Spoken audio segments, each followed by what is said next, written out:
Welcome back, everyone, to another edition of Combat Corner. I'm your host, Rudy Rodriguez Shoma, and I have with me coming on Bryan El Gallo Duran. He is fighting this Saturday at the Hollywood Hard Rock Live, December 21st.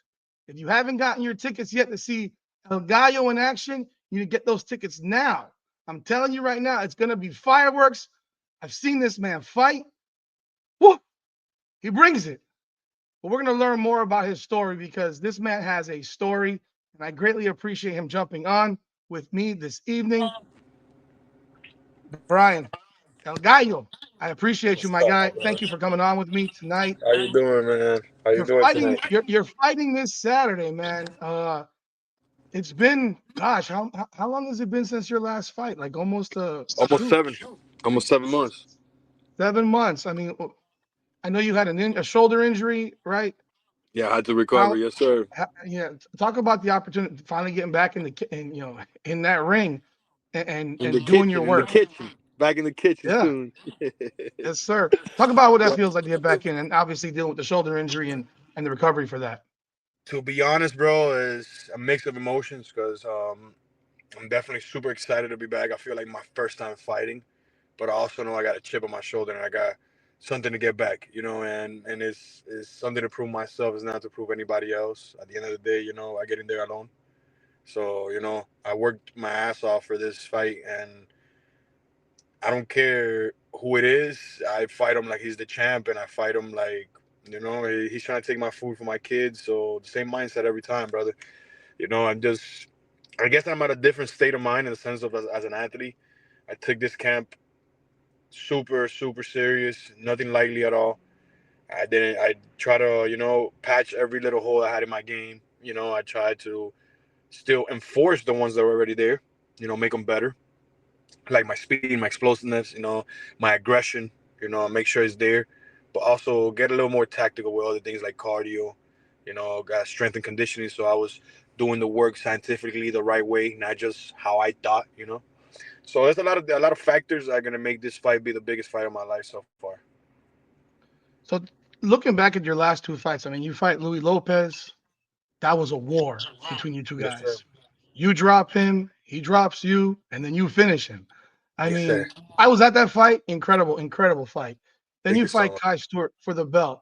You know, didn't go the way you wanted, obviously. What did you learn from that fight? Because obviously, I know you and Kai Stewart had your talking back and forth before the fight. I have spoken to him. He has great respect for you. It seems like you guys seem to patch it up at the end, and because once you get in that ring with another guy, I mean, It's different. You build a bond when you both Mhm. real people, like real men. You guys build a bond. You understand that both you guys were there for the same purpose, and there's always gonna be a win. There's always gonna be a loser. It's So part talk of it. about what did you learn from that particular fight, where to First of what you all, I need to feel do like differently. the most important thing I learned about the fight was put God first. No matter how everything is going on around you, no matter how hectic a night can be, no matter how much caught up in the moment you are, no matter how much of a superstar you think you are at the moment, or no matter how crazy people are driving you, you got to know how to freeze time and give God the glory and thank Him for the moment and keep going about your business. And that was the first fight that I stepped in the ring without doing my ritual that I do in the back and praying and all that, because the commission had me crazy. The production had me crazy because I had an artist walking me out. So they were like, had me all over the place. And I got so caught up in the moment, I forgot to pray before coming outside. So I feel like in reality, as a man, because yes, I'm a fighter, but I'm still a man and I'm still a human like everybody else. And, I have my own beliefs, and I feel like in life, period, that was the biggest lesson I learned that night. Put God first, no matter how hectic things can get or how hectic things are at the moment. Always got to put God first. And So then as now an athlete, you go won't ahead, go forget ahead, this tell me. time. You won't I will forget to never do that this forget, time. never will forget God ever again, brother. Because it's not that I forgot him. I prayed that morning, but right before I walk in the ring, I had a ritual that I always do, same little prayer, and I didn't do it because I was so caught up in the moment. So I learned that, and then as an athlete, obviously, I learned that my cardio had to be better. I Mhm. learned that you need a solid ass team to do this. It's not all about you being a dog and just because you got the will to win and the will to die in there, that's not gonna make you a world champ. there's a complex of things. Like I said, is you could put you 100%, but you need the other 50 comes from your team, the people you have Yeah. around, and and decisions that got to be made and things like that, and seeing eye to eye with coaches, all that shit's important. And it was a big lesson. The 7 months I've been grinding nonstop because you guys, Vic, bro, I got straight out of the hospital, out of my surgery, and the first stop before my house. Well, bullshit. Gym. My second stop. My first stop was to eat something. My second stop was the gym after my surgery. I went to go eat something right quick because I was kind of dazed still from the surgery. So I went to go eat some fruits and stuff before because I wanted to wake up, and then I went to the gym to talk to my coach and like tell him I was okay after surgery. Um, then after that, bro, I stayed at my house for 2 days, and 2 days after that, I was already back at the gym throwing my left hand, bro, and I haven't stopped since then. I never put my arm in a sling. I put on the sling for like pictures, so the surgeon thought I was using it because they follow Oh me on Instagram. boy. Nowadays, it's not like back in the days. Nowadays, especially if you're an athlete, if you got like a surgeon, they're gonna be on your ass about it. Especially when it was a specialized surgery. Yeah, they're calling you like, what the hell are you doing, man? What What the What are fuck are you you doing at doing? the gym, bro? Put your fucking sling on. I'm there with my hand in my pocket. I mean, bro, I looked, I saw some, the video on your story, man. I mean, you came here as a 9-year-old Yes, sir. in a raft by yourself with, I guess, people from your area, your Yeah, yeah, neighborhood, yeah. People from my and area. Yes, sir. One of my Matanzas, cousins and and the other guys there in the neighborhood. Yeah. I mean, I can only imagine like your mother, from what I saw. It's like when you're a kid, like you disappear, and your mom's like, "Where the hell is my kid?" and losing their mind, calling the hospital, calling the Imagine, police. bro. Where the hell is he? And then she's like Waiting for scared, in and Cuba, then you you don't have hear, phones like that. So you have to figure it out. You don't have a phone, so you can't just call and like, let's see oh, what hospital he at. It's not like that. But now It's then you fucking. call like you motherfucker, where the hell have you been? Type, oh, you're in And, Miami. and she got a call from my father because she Yeah, she had called my father told that I was missing, and then my dad calls her once I get here and stuff. Like, yo, he's here, and she's like, what do you mean he's there? What the fuck? It was a pretty crazy moment, but it was an experience that one of the things I tell people is one of the things that probably made me the man I am today, like a dog wise, because brother, if you in that ocean the way I was and you had to keep swimming and telling yourself as a 9-year-old, all right, yeah, and talk about like, I mean, so float. I mean, you're floating through the freaking ocean to the states of Florida. no, that's not even that. Something crazy to this day is a crazy story because to this day I don't know what truly happened on the boat, but it's like 4 or 5 in the morning, right? And I don't know. I'm asleep. I'm a kid. I'm asleep, and I don't know where I'm in the water. I hear noises. I can't really tell you. I heard like explosive. I don't know if it was bullets. I don't know what it was. To this day, I feel like it was probably like Coast Guard or something related. And I'm in the water in an inner tube with 3 other guys. One of them is my cousin, 12 years old. And we had to keep kicking. And then the boat went completely opposite way and left us there where we were at. So to this day, I feel like it was that. It was like because think about it. I don't want to get into too much detail, but that is basically illegal. Yeah, Back like if they catch you in the middle, it's illegal. So you're whatever, going back. So Yeah, yeah. exactly, it got tragic. Whatever. Moral of the story: we're in the water in an inner tube for hours. So, what do you tell yourself in that moment? That made me a super tough individual, especially as a kid, telling myself, yo, you got to keep swimming. You got to keep kicking. You got to keep kicking. There's no giving up here. What are you going to do? Give up? You're going to fucking drown. And there Yeah. was no quitting. And obviously, I had people around me that were also like motivating me as a kid. Like, let's go, let's go, let's go, let's go. And, and yeah, bro, to this day, put it like this, to this day, out of that whole trip, I'm the only one alive. Oh my God. Everybody Wow. like not literally in the trip. I can say everybody did pass away in the trip, but Yeah.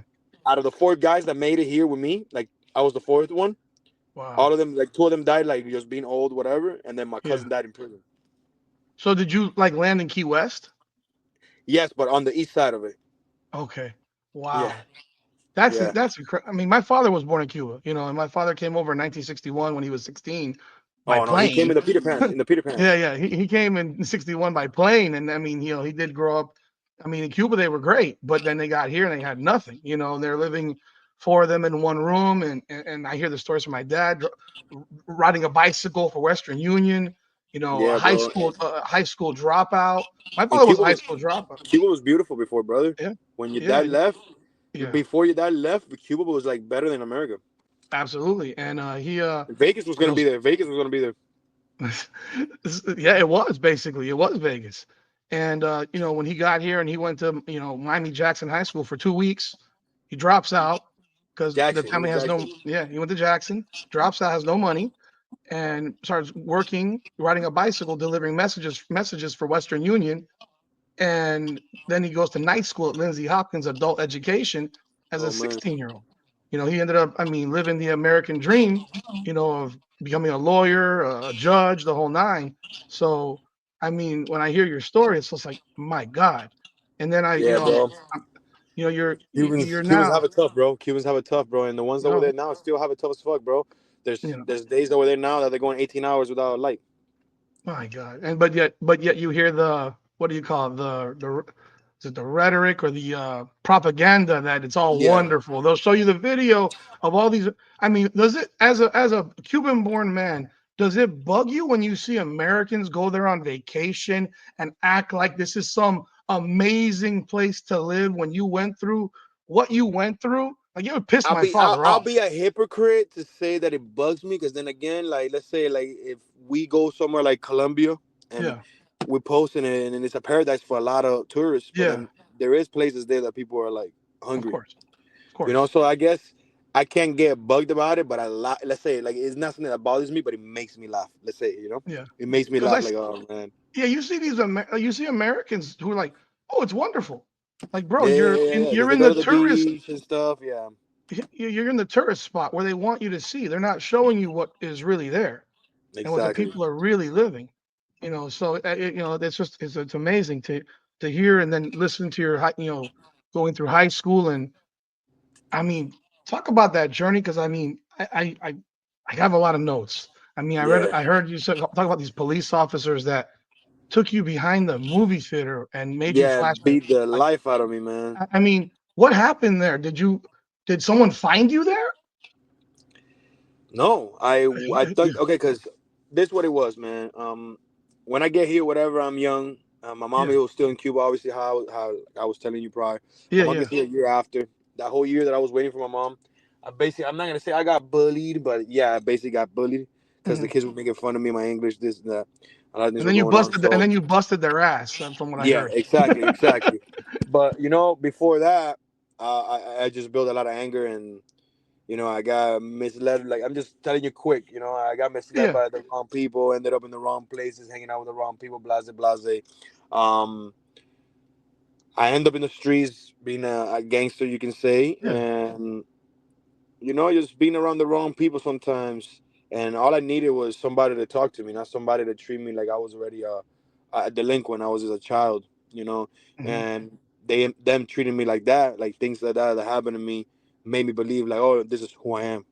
Hmm. Like they saying I'm this is who I am, and then I went through a lot when it came to like police and all that, but thankfully, bro, I'm good now.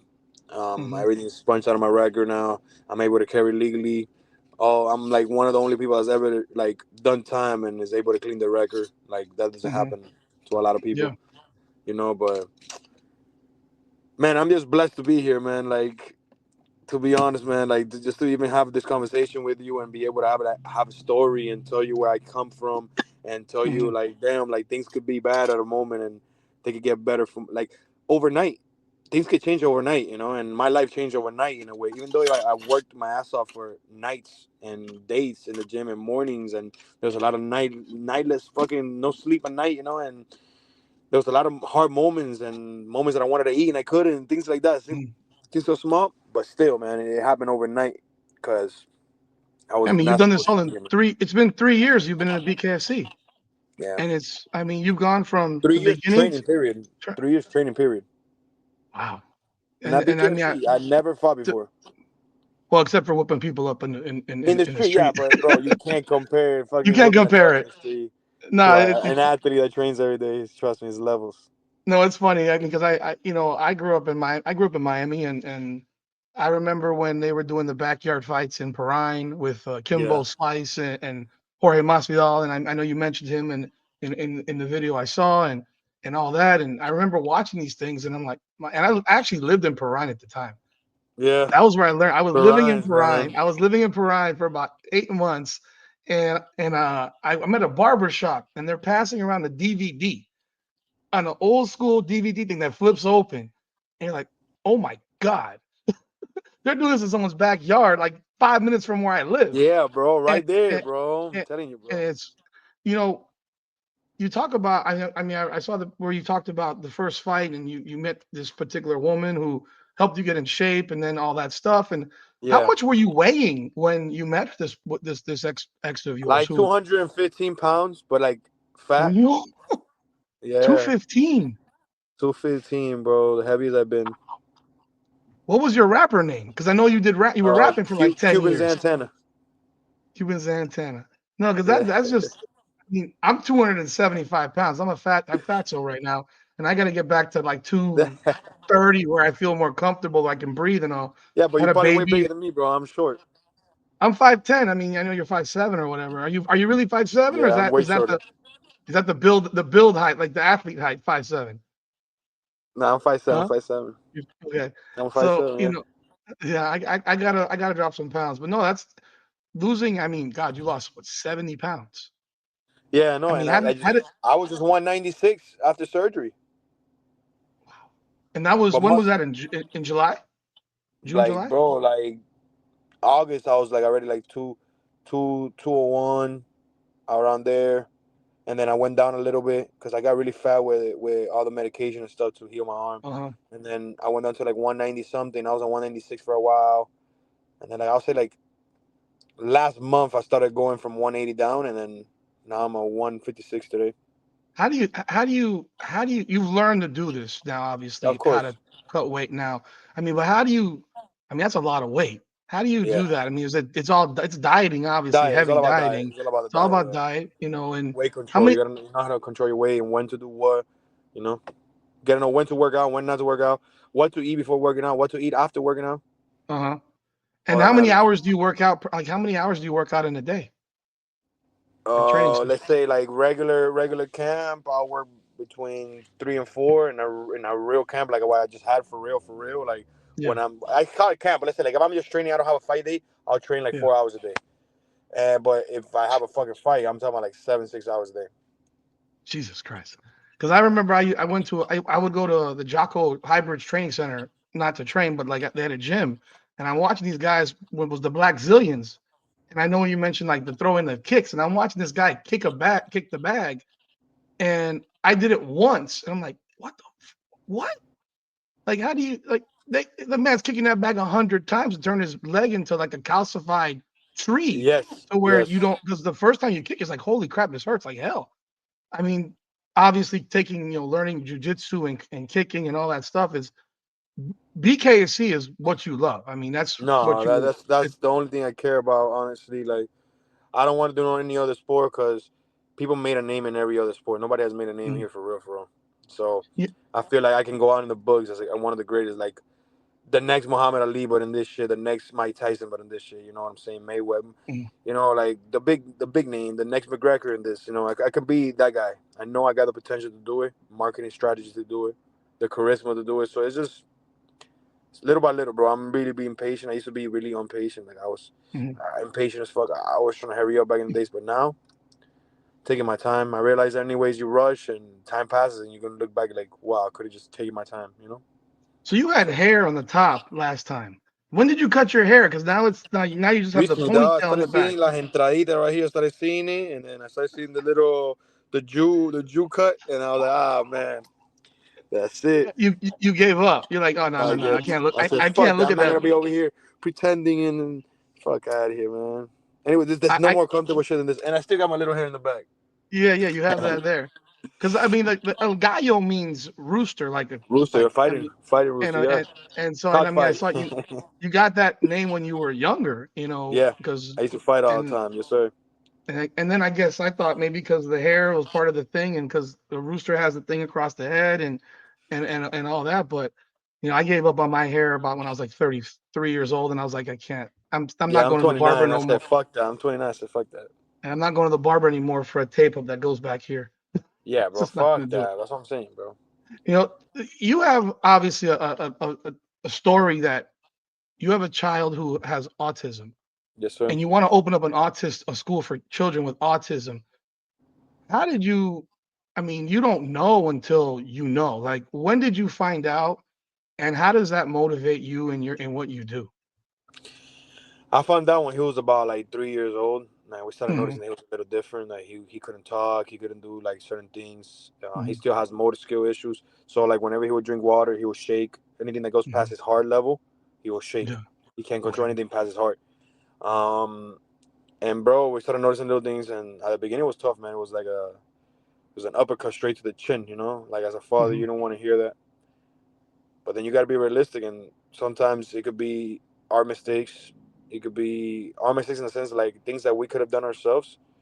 Could have been behaviors that we could have had when our baby moms were pregnant. It could have been Hmm.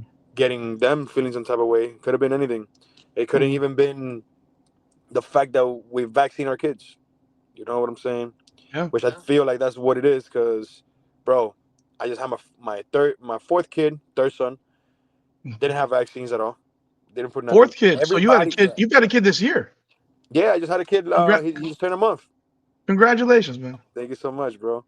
Okay. And bro, the dude, bro, is everybody in the house was sick, even me.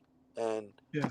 motherfucker doesn't get sick, bro. He's just there like a freaking piece of iron there. Like he's just Yeah. tough individual, bro. Super awake compared to every other kid that I've had. So Hmm. there's a lot of other things, but yeah, going back to Isaiah, which is the one that has Yeah. autism, man. He's the most anybody that has met him can tell you the Hmm. sweetest kid you ever meet in your life, which sometimes is dangerous because he's way too outgoing with people, and he'll Hmm. go with a stranger because he's that nice. He thinks everybody's their friend. He's a friend. Yeah. So that's the only thing that's like that I gotta be alert with. But else than that, he's a great kid. He's not an aggressive kid that I gotta worry about him doing stuff that he's not supposed to, making mistakes. No, I just gotta. My worries is you gotta. I want him to learn that we do live in an evil world, and that he has to be the nicest he can to everybody, but he cannot Hmm. let people take advantage of his kindness, and that's the Hmm. battle I have with him, and that's why I want to open up schools because a lot of parents be the first ones to fail their kids on the way they Yeah. mistreat them and they don't understand them, and a lot of dads, especially Hispanic dads, Yes. oh my kid don't got problems, he's not autistic, you guys are stupid, this and that, and they don't understand that it's like it doesn't mean that it's a fucking that the kid came out, you know, it's Yeah. just there was a mistake in the development of that child. There was something that went wrong, either his development himself in his brain or something, like I said before. It could be a vaccine, anything can affect that, and you as a father, you gotta understand that and not only focus on why does he have this, oh he doesn't have this, no, it's like how can I help him? If that's what it is, Of how can we course. help him without medication, Yeah. without having to put him through a crazy treatment? How can we do this naturally? So I would like to inform myself more. I want to learn more about it, obviously, and I also want to help others have that service that I wish I had prior, Hmm.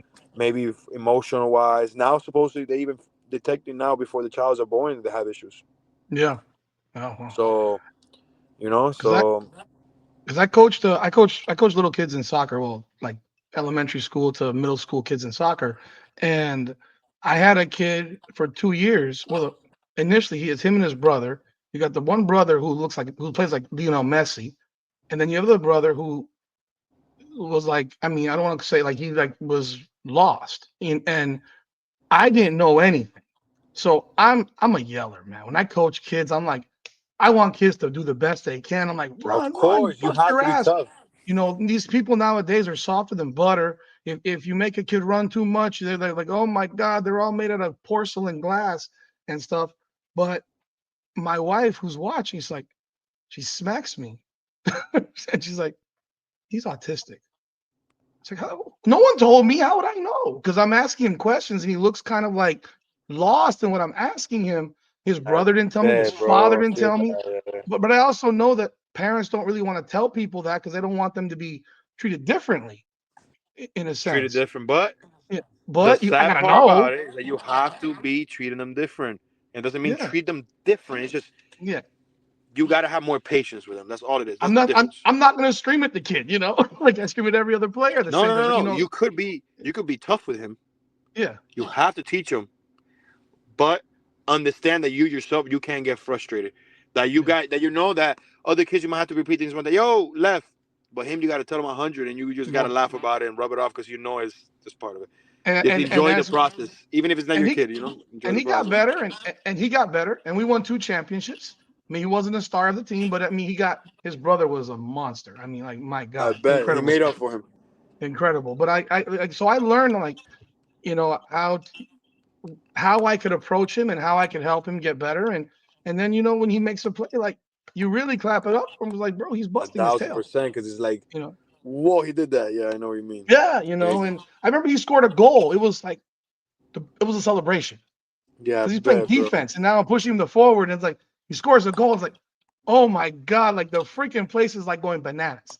I And it's bet, bro. little Everybody kids. loves him. I bet too. It was a lot of fun. So how where do you see yourself with the school? I mean, is that something that you can see in the near future? Do you have a nonprofit that you've created to do something like that yet? Obviously, as of right now, I don't have Mm. none of that because I actually want to do it myself, brother. Like, Yeah. unless I find somebody in the way that says, "Yo, I like your idea. Let's do this," Mhm. then Yeah. I'll partner up with somebody. But so far, bro, I want to do it myself because I'm doing it out of the love for it. I'm not doing it for the money. And when I realized that, obviously, the money's needed to be able to do Yeah. all of that, Yeah. The but nonprofit is how you get donors who. I want somebody to actually do it. Like they Mhm. actually want to do it just like me, not just because they see an opportunity of making a few $1 million off my idea. And Mhm. that's work like that because I'm doing it because I live this. It's not like a place or autism is sponsoring me and like. Yeah. I No. mean, Of don't get me course. wrong. I've had them sponsor me because I already have a cause, Yeah. Yeah. and then they know it's real. And I speak about it all the time. I speak up about it. I wear the fucking puzzle all the time. And Mhm. that's what I do it for, man. You, how did you come across All In Management and Victor and his team? Because My I barber mean, Juice, really, my barber Juice put me down with him. He what? works How with is with Vic, so he put me how? down with him. Yeah. What has that experience been like for you? Because I mean, I've known Victor for a number of years, and I remember when Great he guy, started the man. agency. I mean, I see what he does with his employees, and he's an amazing guy. He's an Just amazing guy. That's what I'm saying. He has really good intentions. He teaches. He's not only negotiating for us, but he's teaching us how to negotiate. He's not only managing us, but he's teaching us how to handle our business and how to do certain things. At least with me, I can't tell you personally what he does with other yeah, fighters. At least with me, he tries to help me, even if it's life advice is like, don't waste your money on stupid shit, like things that managers are not really doing. That's a whole financial advisor's job, and he's being there for us. Obviously, make sure that we don't get fucked in those contracts. Everything. He's just a great guy, man. He has the best intentions. This is only the beginning for what he got going on, bro. no, that's outstanding. Because yeah, I've known him for a number of years, and I watched him from the day when he called me up and he said, starting an agency. Let's talk about a name. We were just going back and forth in text message, and I'm like, he does amazing stuff. I mean, he's and everything he touches turns to gold. And Yeah. you guys are every one of you guys who are with him. I mean, are in great hands, in my opinion, without question. Thank So you, you have brother. this fight Appreciate it. now on Hell yeah. Saturday. You have this fight Saturday. What do you know about your Yes, opponent? sir. I know it's been 7 months. What are people going to see from you? BKFC on the zone. I mean, you mentioned Conor McGregor. He's now part of this thing. What does that do for you and what you've seen just since? Because wasn't the announcement when you fought in June that Conor McGregor was jumping on board, The and now same you day? see him? Yeah, he was at the fight card. I think what it was in September, and where that was when in Blast. Indio. Blas won, Indio won, Perdomo. I mean, that guy is. Oh my God, No, real deal. Perdomo is a real heavyweight deal, my bro. God, you know, and The guy's a monster. And HD fought on that card. Oh, So I HD too. mean, That's right. HD got that yeah, crazy he fought knockout on that. too. Yeah, he fought on that card. I mean, but what have you seen with Conor McGregor impact to this organization now? It's just seems big. Obviously, the eyes, man. The eyes, obviously, and I feel like he brings something to the company that a lot of people are overlooking and people bash him about it. But he brings the humane side of it. He Mhm, brings the side of I can still make business even if I have issues in life. And a lot of people think I see a lot of people trying to cancel him and this and that. And it's like, bro, we all have a fucking life. We all have problems in our life. Some of y'all are better at hiding it than others. Some of y'all are not important enough for people to care what you got going on. mhm, But we all have dark sides. We all made mistakes. We all fucking fall, bro. Why the fuck would you kick a man when he's down? You know? So Mhm. I feel like he's a guy that facing adversity like that, he's bringing still so many eyes. He's still bringing the names. He's still doing what he got to do, and he's showing that no matter what, you can have things going on. You still can make things happen. No matter how many the odds are against you, you still can make. I feel like at least that's the benefit I see out of him being in the company because he hasn't changed nothing for me. Him being in the company, honestly, hasn't done nothing for me. Mm. Yeah, yeah. But it's teaching me things, and I feel that's more than what he can personally do for me. Mhm. And now You it's know, on the zone. So the zone is that's a what I'm saying. He's doing different great beast. things that are good for everybody. You know, and it's just how you see it. You're learning from the guy. Look how he just stepped in here and like how things are shaking. I'm learning from that. You learn Mhm. to be the leader. You know, and the leadership is gonna transfer to the ones that are actually observing and you know intaking that. And I'm one of those guys. I mean, you talked about, I know, in your first fight, you sold so many tickets. Like, how are you able to do that? I mean, because that's obviously you're a Brother, one thing fighter, I but realized you're about also a life. marketer. You're also a marketer to yourself. I used to be a rapper, like I said, I rapped for a Yeah. long time, so I knew how to market, how to get people talking. People hate me or love me. There's nothing in between. I always want that. Either you love me, hate me, but I don't want it to be. I don't want you to just assume, oh, that guy. No, no. I want you to be like, fuck that guy, or be like, bro, that guy's awesome. Nothing in between. You know, and I'd rather you say fuck that guy because people are so negative. The world is so fucked up that people will say fuck that guy 20 times and say, oh, that guy's awesome once. Hmm. So I'd rather you say fuck that guy 20 times and my name got brought up 20 times. It's 20 different pathways for people to hear my name and people to go and search me up, and I just keep growing, you know. So man, I'm telling you, man, this marketing shit is one hell of a fucking tricky thing for fighting. But I figured it out from the beginning, and bro, it's not even about marketing. Again, to go back to the reality of it, I'm pretty sure you talk Spanish. It's okay. My dad never made me speak Spanish at home. He married an Well, there's a American woman. saying in Spanish. I'm saying in Spanish. I'm saying in English. The Yeah. saying in Spanish: "Cuando algo está para ti, nadie te lo quita." It means when something's Okay. for you, nobody can take it from you. Yeah, You yeah. Okay, feel I know me? that one.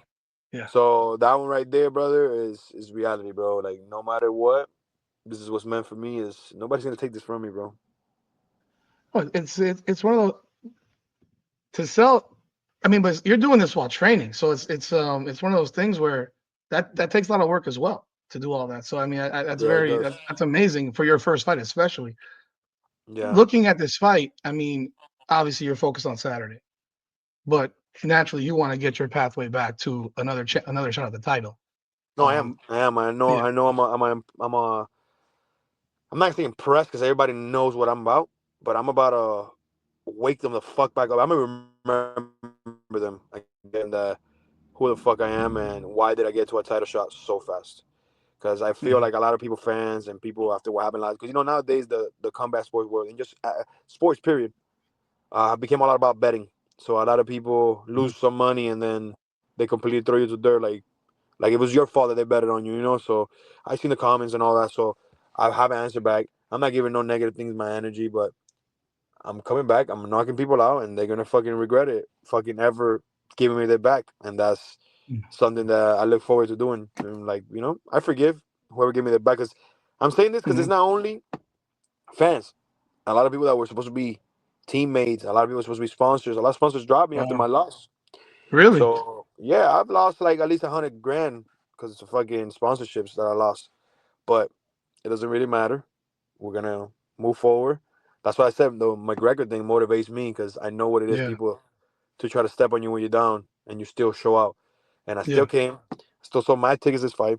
I'm gonna knock this guy out and I'm gonna move on to that fight. I'm not overlooking him. He's a great fighter. I'm in yeah. for a fight on Saturday night because I know the guy's gonna come to fight. Well, I hope he does because I'm coming to kill. So I'm just waiting for my opportunity once again because this time I'm grasping that. I'm not letting it go because I'm gonna be healthy 1,000%. I'm gonna make sure of that. You mentioned the one thing that I meant to follow up with was people who you want them to say, fuck you and all the fuck that guy or whatever. It is true.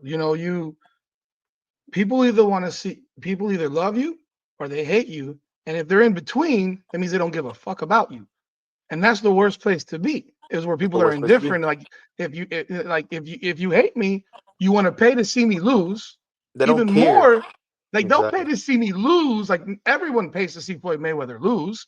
You know, everyone would pay to see Conor McGregor lose. I mean, he has tons of fans, but a lot of people pay to see him lose.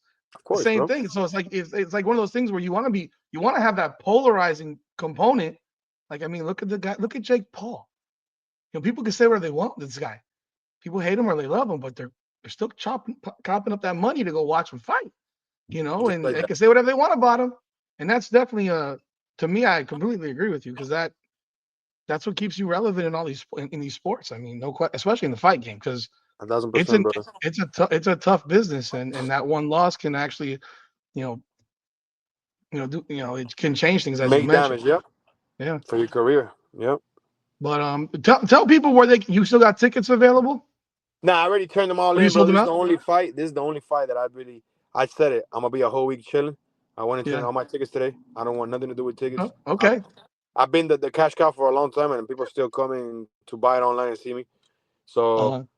I'm trying to already get to the point that I don't even gotta sell tickets anymore, bro, because I already proved it. That's So, awesome. That's awesome. bro, just make sure you're there, and if not, click the link on the bio. Ticket. You could go to Ticketmasters. Yeah, for Anywhere. sure. The tickets are there. Trust me, there's some tickets left. Yeah. I'm pretty sure there's still like some tickets left everywhere. But yeah, bro, don't take too long because by Friday it's gonna be gone. Real quick. I mean, this is like your home arena, the Hard Rock. Yeah, no, that's The my Hard house. Rock. That's your house. I mean, you That's my fought there house, pretty much. man. I mean, every single time, except for once. I I saw you fought fought at there five Tamiami. times already. Five Okay, times so 5 of your 6 fights are there. 5 of your 7 fights are there. 5 out of my 7. Yeah. Yeah. Do you want to have that opportunity to fight it? I mean, if it all goes perfectly, are you calling them up to go to Philly? Philly? Yeah. Nah. For no, For what? I'm wondering because they're Unless it's trying. Eddie Alvarez. Unless I'm fighting Eddie Alvarez. Uh, so are you trying to do more than? I mean, you're at 145. Are you also looking at 55 as well? I started at 55. I went down to 45 Yeah, you because went down. at 55 I had too much muscle and I Hmm. felt like kind of slow. Okay. So I went down to 45. I feel more lining. Oh, that's Yeah, bro. awesome, bro, man. I'm excited, man. I'm excited, bro. Trust me, I'm excited. Well, I appreciate you coming on with me tonight, man. I thank you so much. Everyone, if you Thank haven't you, got brother. your tickets yet, go get your tickets to go see Bryan El Gallo Duran at BKFC on the Zone 3 in Hollywood at the Hard Rock this Saturday night. You don't want to miss it. This man packs power in his punch. He puts on a show. I've seen him fight multiple times. He's bringing it, bro. So check him out. No question about it. It's gonna You be don't want to lights miss a out, cash man. cow, man. You don't want to miss a cash cow, bro. You definitely do not, man. I appreciate you, bro. Thank you so much, man. Nah, thank you, brother. Appreciate All you, right. man. Have a good night, man. All right, man. Take it easy, brother. Nah, bro. Thank you so much, man. Appreciate you, man. Thank you to Bryan El Gallo Duran for his time this evening. He is in the middle of a weight cut, so we thank him so much for his time this evening. If you haven't gotten your tickets yet for this event, go to Ticketmaster, go get your tickets. I'm telling you right now, this is a big time card. You have 2 titles on this card. You have El Gallo fighting in us on this card. It's fireworks. BKFC on the Zone 3 Hollywood. You don't want to miss this. And if you haven't checked out El Gallo yet, I know he has merchandise available on his Instagram. You can go over to his Instagram. I will link it in the bio. So go over and follow him on Instagram. And definitely, if you don't get tickets, go watch this thing on the Zone, because this is going to be a great, great fight card. I appreciate Bryan El Gallo Duran. I appreciate Victor Demesman over at All In Management who helped set this up. I thank y'all. And like I said, go check this fight card out, man. You don't want to miss it. This is Combat Corner, powered by Come On Now, the podcast. Come on now.